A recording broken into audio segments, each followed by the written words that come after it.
Pemirsa, Roy Suryo CS dicegah ke luar negeri oleh Polda Metro Jaya menyusul statusnya sebagai tersangka. Mereka juga dikenakan wajib lapor untuk memenuhi proses penyidikan.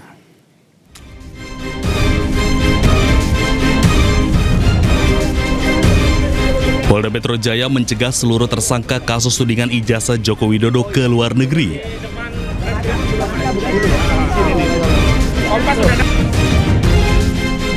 Termasuk Roy Suryo yang juga dikenakan wajib lapor untuk memenuhi penyidikan kasus ini.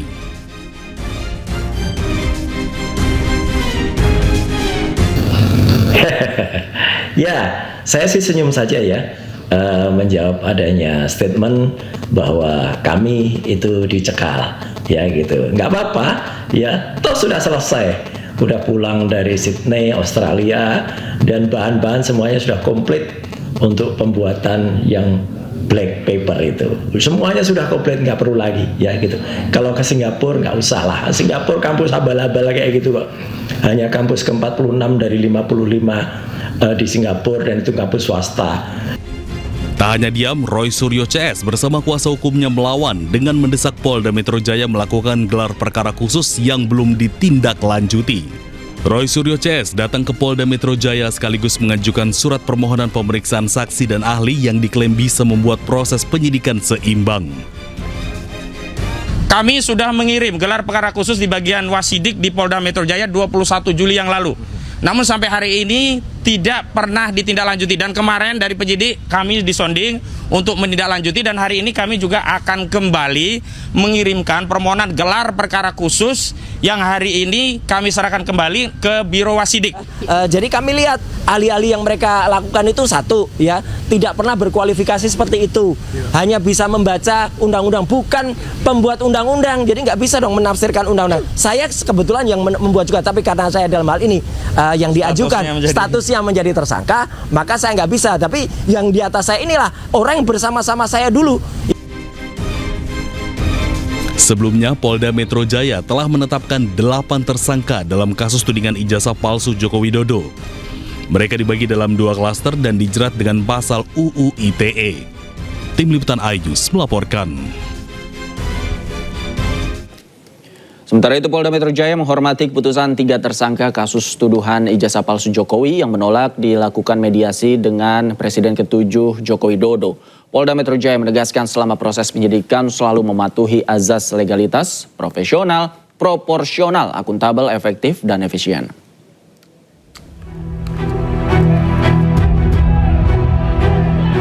Tiga tersangka kasus tuduhan ijazah palsu Jokowi, Roy Suryo, Tifauziah Tiasumah, dan Rismon Sianipar menolak usulan mediasi dengan Joko Widodo dalam perkara tersebut. Mereka menilai yang telah dilakukan Jokowi merupakan perbuatan pidana sehingga tidak tepat jika diselesaikan lewat mediasi. Menanggapi hal itu, Kabid Humas Polda Metro Jaya, Kombes Pol Budi Hermanto, mengaku menghargai keputusan ketiga tersangka yang menolak dimediasi. Namun dirinya menegaskan jika selama proses penyidikan, penyidik selalu mematuhi azas legalitas, profesional, proporsional, akuntabel, efektif, dan efisien. Haknya dari orang yang berstatus tersangka, silakan. Tetapi selama ini proses kepolisian kami sampaikan mematuhi azas legalitas, proporsional, profesional, prosedural, ada azas akuntabel, efektif, dan efisien. Ini selalu dilakukan oleh para penyidik. Hal-hal ini kita menghormati proses hukum yang berjalan. Kami mengimbau pada seluruh masyarakat untuk kita menghormati proses hukum yang berjalan. Tidak melihat siapa pelapornya, siapa yang dilaporkan, tetapi adalah apa yang dilaporkan kepada pihak kepolisian. Itu saja. Ini masih diagendakan dari penyidik karena masih pada saat pemeriksaan minggu lalu dari 3 tersangka mengajukan saksi dan ahli. Nah, penyidik harus melakukan pemanggilan pemeriksaan terhadap saksi dan ahli. Setelah itu akan mengagendakan kepada 5 orang tersangka lainnya. Sementara itu, pemeriksaan lanjutan terhadap ketiga tersangka masih diagendakan, mengingat penyidik akan melakukan pemeriksaan saksi dan ahli yang diajukan ketiga tersangka. Dari Jakarta, Rani Sanjaya, iNews melaporkan. Presiden ke-7 Indonesia Joko Widodo terus dihantam isu keaslian ijazah. Direktur Eksekutif Median Riko Marbun mengatakan bila dikelola dengan baik, popularitas Jokowi bisa dinikmati tokoh yang dekat dengannya.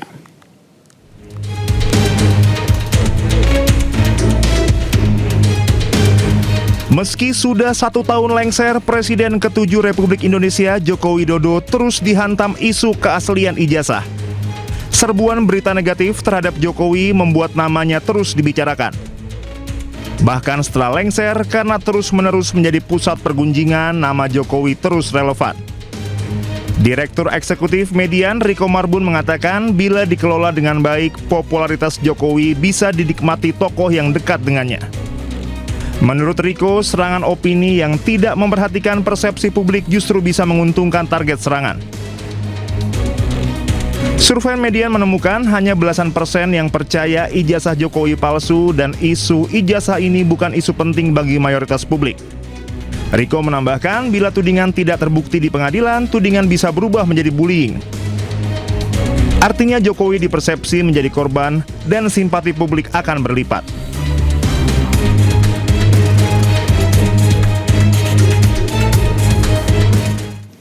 Dan pemirsa, untuk membahas lengkapnya kami sudah terhubung bersama dengan Direktur Eksekutif Median Riko Marbun. Selamat sore Bang Riko, apa kabar? Selamat sore, tapi alhamdulillah sehat.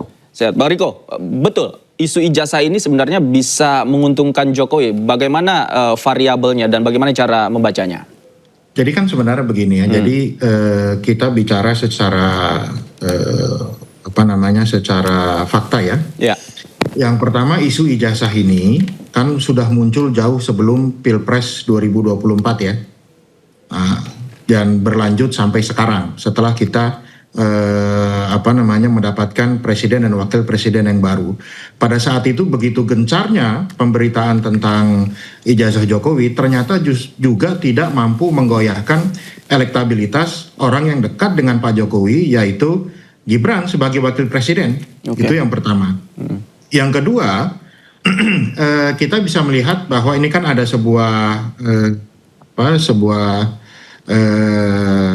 ada orang yang mengatakan bahwa bad news is good news begitu. Ya. Jadi walaupun mantan Presiden Jokowi itu sudah lengser kurang lebih 1 tahun yang lalu, tetapi karena isu ini naik ke permukaan secara terus-menerus, hari ke hari, minggu ke minggu, bulan ke bulan, bahkan 1 tahun setelah beliau lengser, artinya beliau ini terus-menerus dibicarakan oleh publik.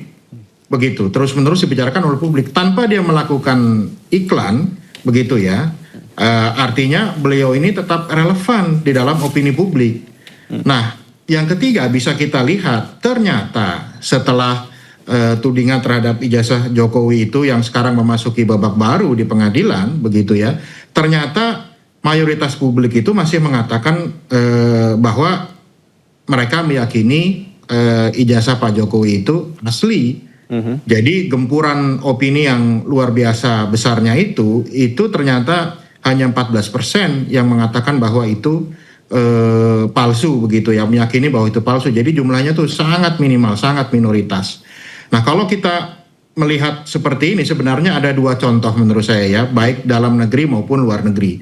Di luar negeri itu ada satu contoh, yaitu yang namanya Presiden Donald Trump, Presiden Amerika Serikat sekarang, yang kurang lebih itu dihantam opini negatif itu luar biasa, begitu ya. Dimusuhi media, secara mayoritas media memusuhi Donald Trump begitu. Tetapi karena dia mampu mengelola terpaan isu, dianggap rasis, dianggap melecehkan, dianggap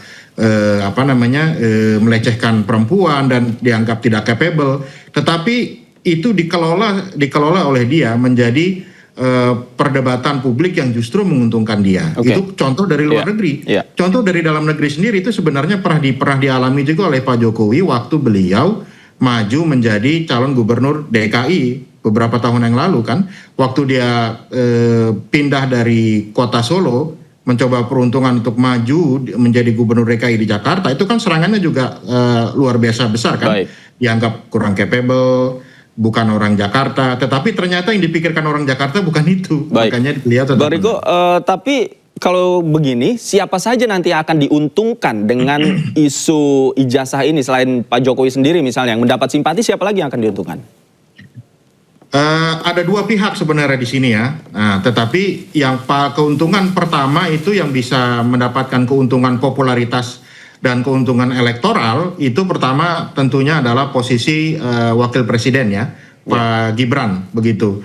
Yang sekarang itu sudah banyak survei juga yang mengatakan, dan termasuk survei kami dari Median juga menemukan bahwa ternyata posisi pertama elektabilitas wakil presiden di 1 tahun pemerintahannya Prabowo Gibran berjalan, dan di tengah isu meminta Gibran dimakzulkan, isu ijazah ayahnya begitu ya, tetapi ternyata Pak Gibran masih nomor 1 begitu. Itu yang pertama. Yang kedua, kalau misalnya, tapi ini masih hipotesa ya, kalau misalnya ternyata Pak Jokowi melakukan hard selling dan mengelola situasi ini dan timnya, itu yang diuntungkan kedua menurut saya itu PSI begitu. Partai PSI ini bisa sangat diuntungkan akhirnya. Karena kenapa? Karena DNA politik orang Indonesia ini agak berbeda, Mas. Jadi DNA kita ini kan anti kolonialisme, anti penjajahan, nggak suka ngelihat orang itu dikerjai tanpa alasan yang dipercaya begitu. Jadi kalau tudingan ini tidak mampu dibuktikan begitu ya, tidak dipercaya orang, tuduhan ini bukan menjadi sesuatu yang buruk, malah dianggap jadi bullying. Itu bahasa saya, itu orang tidak suka itu. Oke, baik. Terima kasih Bang Riko atas pemaparan dan analisanya sudah bergabung sama kami di Anju Sore. Sehat selalu, Bung. Sehat selalu, makasih. Pemirsa, pemimpin perusahaan rokok besar di Indonesia PT Jarum dicegah oleh Kejaksaan Agung ke luar negeri. Direktur Utama PT Jarum Victor Rahmat Hartono menjadi salah satu dari 5 orang yang dicegah Kejaksaan Agung ke luar negeri. Pencegahan ini terkait penyidikan kasus dugaan korupsi pajak periode 2016-2020. Pengajuan pencegahan juga sudah dikonfirmasi Menteri Migrasi dan Pemasyarakatan. Kasus ini sudah dinaikkan ke tahap penyidikan di mana penyidik tengah mengumpulkan bukti untuk memperkuat dugaan pidana dalam kasus pajak ini. Petugas membenarkan ada tindakan hukum saat menggeledah di beberapa tempat dan para tersangka diduga melakukan tindak pidana korupsi, memperkecil kewajiban pembayaran perpajakan perusahaan. Sementara itu KPK mengungkap kasus dugaan korupsi dalam pengadaan Google Cloud sudah masuk ke tahap penyidikan. Mantan Menteri Pendidikan Kebudayaan Riset dan Teknologi Nadiem Makarim disebut berpotensi akan ditetapkan sebagai tersangka oleh penyidik. Berdasarkan keterangan PLT Deputi Penindakan dan Eksekusi KPK Asep Guntur Rahayu menyebut status Nadiem bakal sama seperti kasus dugaan korupsi pengadaan laptop Chromebook yang ditangani oleh Kejaksaan Agung. Perkara Google Cloud telah naik ke tahap penyidikan oleh KPK. Namun pihaknya akan melimpahkan perkara ini ke Kejaksaan Agung. Pasalnya kasus yang menyeret Nadiem memiliki irisan dengan kasus dugaan korupsi dalam pengadaan Chromebook yang diusut Kejaksaan Agung. Dalam hal ini KPK telah berkoordinasi dengan Kejaksaan untuk menyerahkan perkara. Jadi perkaranya sudah selesai, sudah diekspos untuk naik ke penyidikan. Makanya dibilang itu akan kata Pak Ketua kan akan diserahkan gitu. Jadi prosesnya nanti setelah ini dinyatakan naik ke penyidikan, kemudian saat penyerahannya itu pada saat penyidikan. Sudah penyidikan nanti dibuka terus nanti kita serahkan. Tentu yang diserahkan apa kan gitu. Kan Bapak belum nyita, belum apa. Jadi yang diserahkan adalah keterangan-keterangan kita miliki, kemudian dokumen-dokumen yang kita miliki yang diperoleh pada saat penyelidikan. Di mana ada beberapa juga yang secara sukarela mengirimkan dokumen dan lain-lain kepada kami, kepada penyidik. Nah, dokumen itulah kemudian juga keterangan-keterangan yang diperoleh, berita acara permintaan keterangan. Nah, itu yang akan kita serahkan kepada penyidik di Kejaksaan Agung. Kita ke informasi lain, pemirsa. Penyelundupan pakaian bekas impor ilegal berhasil digagalkan polisi. Total sebanyak 439 koli atau setara 4 miliar rupiah ball press kini diamankan petugas.